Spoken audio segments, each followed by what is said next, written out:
இப்போ நம்ம வந்து கிருஷ்ண ஜெயந்திக்கு வந்து நம்ம வந்து சூப்பராக ஒரு ஸ்வீட் ரெசிபி தான். இப்போ வந்து நம்ம வந்து கோதுமை வச்சு நம்ம வந்து ஒரு இனிப்பு கச்சாயம் தான் நம்ம செஞ்சுருக்கோம்.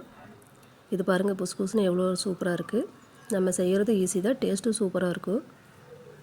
எப்படி நம்ம செய்கிறதுன்னு பார்க்கலாம். நம்ம சேனலில் வந்து ஸ்நாக்ஸ் ரெசிபிஸ் எல்லாமே இருக்குது. அதே சமயம் சீடை ரெசிபி இருக்குது.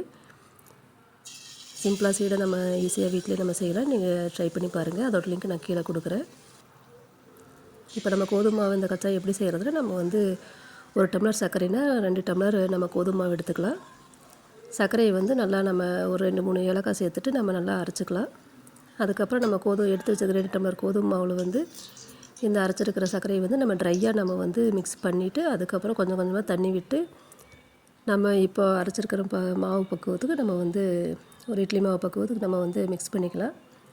அதுக்கப்புறம் சூடான எண்ணெயில் நம்ம ஒரு கரண்டி அப்படியே ஊற்றி எடுத்தோம்னா சூப்பராக நம்மளுக்கு கச்சாயம் ரெடி ஆயிரும்.